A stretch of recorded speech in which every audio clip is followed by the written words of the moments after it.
అని అందరికి పేరు కోటీశ్వరి అని పెడితే ప్రయోజనం ఏంటి? అట్లాగే ఉంటది ఇక్కడ. బేసిక్ గా ఏంటంటే సంక్షేమం అనేటటువంటిది ఇచ్చింది పుచ్చుకోండిరా అనే మెంటాలిటీ తెలుగుదేశానికి, చెప్తే ఇవ్వాలనేటటువంటి మెంటాలిటీ జగన్ది, రాజశేఖర్. ఇస్తే మనం మాట ఇస్తే చెయ్యాలి అన్నది వాళ్ళ మెంటాలిటీ.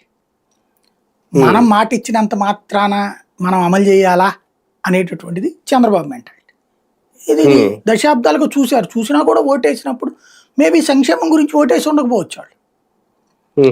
ఇన్నిచ్చినా కూడా ఓటేయలేదంటే ఎంత దారుణంగా ఓడిచ్చినప్పుడు చంద్రబాబు ఇంకెందుకు ఇస్తాడు?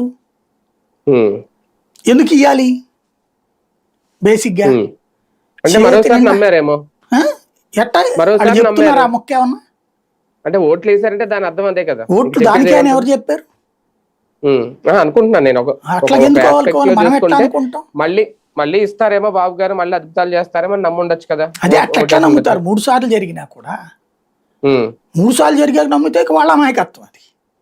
అలాగని మీరు మోసపడడానికి రెడీగా ఉన్నామని వేస్తారా ఓట్లు?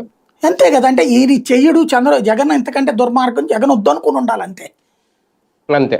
జగన్ వద్దనుకున్నారు కాబట్టి అతని మీద విపరీతమైన వ్యతిరేకత వచ్చింది కాబట్టి అనవసరంగా డబ్బులు ఇచ్చి మనల్ని నాశనం చేసేస్తున్నాడు జగన్. ఈ డబ్బులు ఇచ్చిన దగ్గర నుంచి పెళ్ళాన్ని నా మాట వింటలేదు.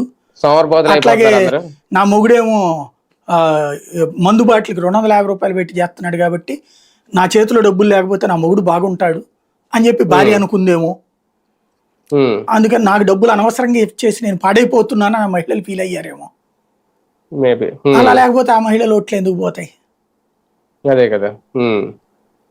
అంటే మహిళా శక్తి లాంటి పథకాలు తెచ్చుకోవడం బాగా ఆకట్టుకున్నాయేమో. అంటే మహిళలకు ఆ డబ్బులు రావడం నచ్చలేదేమో. అందులోకి మమ్మల్ని నాశనం చేస్తున్నాడని ఫీల్ అయ్యి ఉంటారు. అందుకని ఓటేయలేదు. అప్పుడు ఇప్పుడు వాళ్ళు ఇచ్చి మళ్ళీ ఎందుకు వాళ్ళని మోసం చేయడం, పాపం వాళ్ళని నాశనం చేయడం అని ఆగుంటారు వీళ్ళు. కానీ ఎక్కడి నుంచైనా మార్పు ఏమైనా కనిపిస్తుందా? అంటే సంక్షేమ క్యాలెండర్ విడుదల చేయడం వెనక కారణం